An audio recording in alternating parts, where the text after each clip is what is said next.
Hola a todos, buenas tardes. Mi nombre es Dana Ramos y mi grupo está conformado por Fernando Serrano, Dariet Pérez, Harold Reyes y Luis Jiménez. Ahora, a nosotros nos tocó hablar sobre el ámbito de validez espacial y esto hace referencia directamente a la forma en el cual la ley penal se puede aplicar en el territorio. Ahora, con el entendido de que cuando se habla de territorio no solamente hablamos de esa tierra como tal, sino también del mar y del espacio. Cuando hablamos de aplicación, aplicamos ese principio de ejecutoriedad dentro de nuestro espacio. Ahora, esta validez espacial contiene 4 principios generales, los cuales se los voy a comentar a continuación, y empezaremos con el primero, que vendría a ser el principio de territorialidad absoluta. ¿Esto qué quiere decir? Justifica que la ley penal se le impone a todos los habitantes del territorio estatal, independientemente de su nacionalidad, si son nacionales o extranjeros, y que el Estado está en el interés total de perseguir las conductas cometidas dentro de su propio territorio, esto en aras de tener o de garantizar un Estado organizado.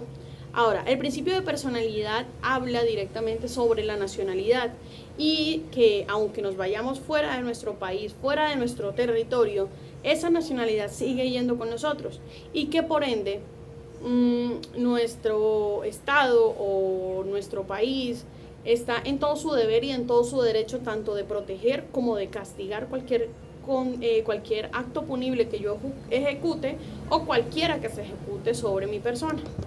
Ahora, el tercero de los principios, estaríamos hablando del principio real o el principio de defensa. Esto lo que quiere decir es que se le da ese ámbito, ese espacio, ese poder a el Estado de poder garantizar que se cuide o que se defienda sus intereses jurídicos o los de sus nacionales. Ahora, si hablamos por último del principio de extraterritorialidad absoluta, entonces ya entraríamos a hablar sobre la hermandad entre países o la solidaridad entre los estados. Esto buscando de que se genere una competencia universal de ley penal y que dentro de todas estas naciones que habitamos en el planeta Tierra y demás, dentro de todas estas organizaciones sociales, prime el orden. Ahora, si hablamos del territorio, como tal entraríamos a hablar o a subdividir cada uno de estos mediante qué es el territorio, de qué manera se puede aplicar la ley penal y demás. Entonces empecemos con el inciso A que tiene como nombre lo que vendría a ser la proporción del espacio. Y como hace un momento les mencionaba, cuando se habla de territorio no solamente se habla de la tierra y ya, sino que también se entra a diferenciar entre el mar, las aguas territoriales, la zona continua, la zona exclusiva, económica, pero también sobre la plataforma continental, sobre el espacio geoestacionario, también sobre todo lo que vienen a ser las aguas jurisdiccionales y demás, el espacio aéreo puntualmente, y también se incluyen esas columnas de aire que se levantan sobre el mar territorial y demás. Todos este tipo todas estas especificaciones del territorio están justificadas en nuestros códigos nacionales, están justificadas en nuestra Carta Magna. Ahora, si nos vamos a ese conjunto de cosas, entonces empezaríamos a desmenuzar un poco el tema y a entender de que cuando se habla de territorio no solamente se habla de lo que le acabo de mencionar anteriormente, sino que también estaríamos hablando de las naves tanto terrestres, de las naves tanto acuáticas, como las aeronaves. Y que cuando las naves, sean barcos o aviones, pertenecen al Estado o están en titularidad del Estado o son explotadas por el Estado, están bajo la jurisdicción de la ley penal colombiana. Pero que cuando salen a territorio extranjero o cuando están en aguas extranjeras o en aguas universales o en mar abierto o en cielo abierto, siguen siendo protegidas y están dentro del mismo deber de la ley penal. Ahora, ¿qué pasa cuando estas aeronaves son privadas?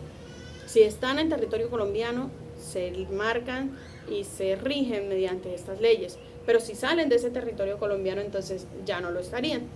Eso pasa con este tema sobre el conjunto de cosas y demás. ¿Por qué? Porque cabe resaltar que hay especificaciones como lo son el artículo 15 y el artículo 16 del Código Penal, en donde se habla de esos territorios por extensión, digámoslo así, que vendrían a ser estas aeronaves. Ahora, si nos vamos directamente al siguiente postulado o al siguiente inciso, hablaríamos de esas excepciones del derecho internacional. ¿Esto a qué se refiere? Muchas veces hemos escuchado, yo soy una de ellas, donde se dice que el consulado o el diplomático no lo puede tocar la ley, o que él es totalmente intocable. Y esto es una teoría que es totalmente incierta. Es cierto que están con ciertas excepciones, dado que de cierta forma, o diciéndolo de esta manera para que sea entendible para todos, ellos están o se encuentran dentro de un fuero diferente, pero no quiere decir que sean intocables y demás. Sí se pueden tocar, sí se pueden juzgar, y claro que sí están dentro de una legislación como tal. Todo este tipo de casos y tanto de condenas que se les puede dar por actos delictivos que puedan cometer. Ahora, cuando hablamos del lugar de la comisión de la conducta punible, hablamos de tres teorías puntuales. Primero, la teoría de la acción, la teoría del resultado y la teoría de la ubicuidad. ¿A qué hace referencia? Primero, la teoría de la acción lo que nos dice es que se debe castigar la conducta punible en el lugar donde se cometió, o mejor dicho, en el lugar en donde hubo esa voluntad de una persona de generar un delito. Mientras que la teoría del resultado habla de que no solamente se debe castigar donde se cometió el acto, sino también donde se produjo el resultado de ese delito cometido.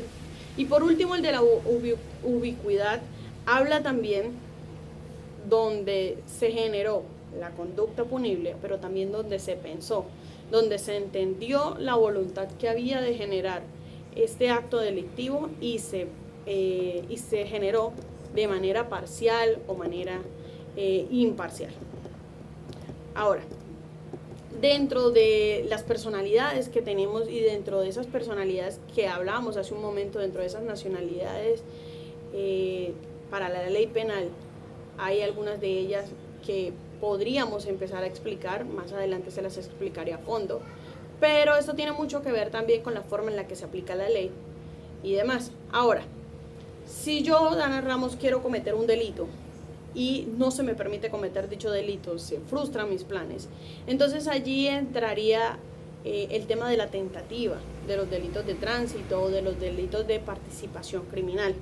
Y tienen ciertas diferencias entre ellos. Primero, la tentativa habla de que yo tenía toda la intención de cometer un delito, pero fue frustrado, y sin embargo, si yo lo hubiese logrado, esto hubiese resultado, esto hubiese acarreado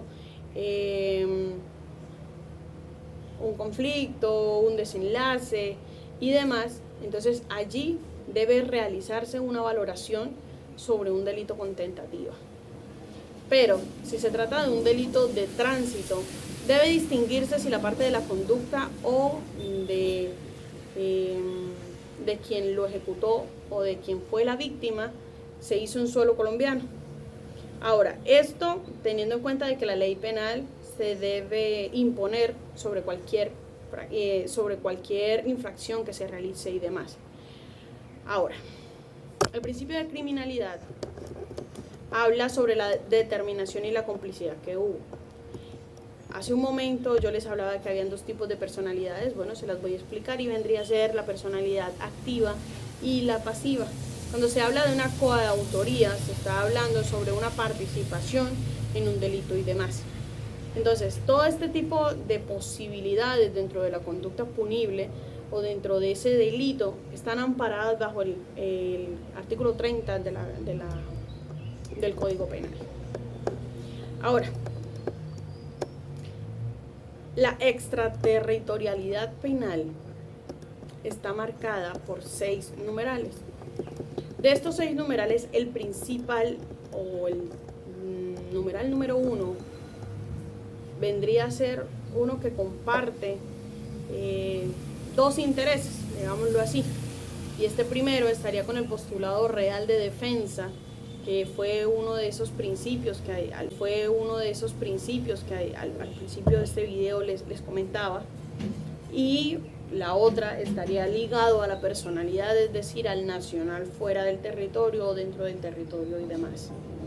Entonces, en síntesis serían, el numeral número 1, 3 y 5 están ligados totalmente a la defensa de los intereses del Estado o de sus nacionales, mientras que el numeral 1 y 4 están ligados a el tema de la personalidad, es decir, todos y cada uno de los incisos, las posibilidades que podría tener un acto punible y la forma en la que se podría culpar o generar la condena. Y por último estaría el inciso número 6, que habla sobre la jurisdicción mundial o esa hermandad o esa soberanía que ejercen los países, pero también ese principio un poco intangible, digámoslo así, porque no es una ley escrita o algo así, sino eso de que tú me ayudas y yo te ayudo a que se mantenga el orden en nuestros países y demás. Ahora, cuando hablamos de la sentencia extranjera, por lo general de inmediato pensamos, o en mí en lo particular me pasa mucho, en la extradición. Y dentro de nuestro Código Penal, en el artículo 17, están marcados de cierta forma el cómo se debía generar o ese principio general de las sentencias dictadas. Ahora, se entiende de que cuando se comete un acto punible en el extranjero y se es juzgado por ese acto punible, luego de 2 años, al volver nuevamente a su territorio, digamos hablándolo de un colombiano en tierra, no sé, norteamericana, al volver en 2 años, ya usted dentro de nuestro marco legal y demás, usted ya fue juzgado y tiene ese principio o ese efecto de cosa juzgada frente a la ley nacional. Ahora, no siempre pasa así, hay sus excepciones y dentro de esas excepciones todos estos estarían marcados en el artículo 15 y 16 en los numerales 1 y 2. Dentro de las muchas formas en las que se puede hablar, en las que se puede explicar y demás, se debe entender de que hay casos y hay delitos que empiezan a concernirnos como colombianos y que algunos de ellos son justificados, no justificados, son más bien condenados en tierras extranjeras y que por ende dentro de nuestras legislaciones ya El caso o el ejemplo que les venimos a traer es sobre el caso Hyundai, que ocurrió en el año 2015, donde Hyundai Motors Corea rompe relaciones comerciales con Carlos Matos, quien representaba la marca de la empresa en el país. La empresa no quiso renovar su contrato, argumentando que la representación de la empresa se la daría a una nueva empresa, que es una empresa ecuatoriana. Entonces, en el año 2016, el empresario Carlos Matos interpuso una demanda contra Hyundai buscando la representación exclusiva y única con su empresa, limitando a la empresa Hyundai a hacer contrataciones con otras empresas que no fueran las de él.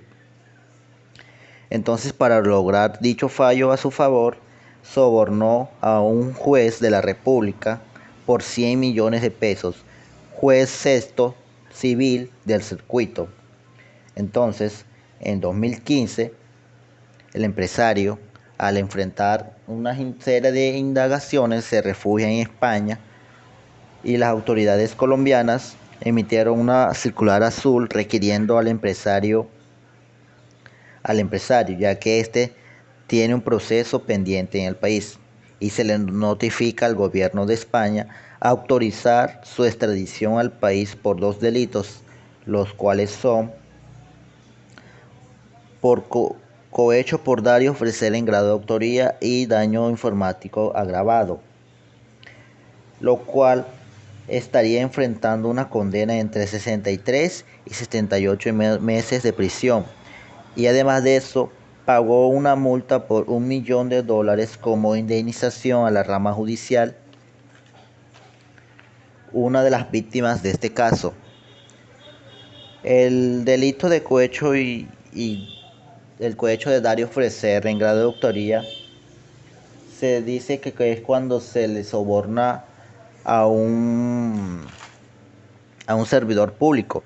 En el artículo 20 del Código Penal dice que todo servidor público es aquel que trabaje en las ramas o cualquier entidad del Estado. Entonces, el empresario se encuentra recluido en la cárcel de Cómbita, Boyacá, a la espera a la espera de su sentencia, la sentencia a la espera de que se le dicte sus penas, que se dará hará ahora el 7 de junio de este mismo año. Es decir, que este caso todavía está en vigente, está en proceso. Entonces, este caso estaría bajo el principio de territorialidad absoluta, que dice que de conformidad con la ley penal se impone a todos los habitantes del territorio estatal y por todos los delitos cometidos dentro de la nación. El empresario está enfrentando este caso judicial, ya que él cometió los delitos en el país. No importa que él se haya ido a España o haya buscado refugio en España, él tiene que enfrentar estos delitos porque los cometió en el país. Y también tenemos el principio de real de protección o de defensa, donde dice que la ley penal se aplique a todos los delitos cometidos por toda persona, siempre y cuando ataque los intereses jurídicos del Estado. En este caso, el señor Matos atacó los intereses del Estado, ya que él sobornó a un servidor público, a un juez de la República, y esto afecta directamente el Estado.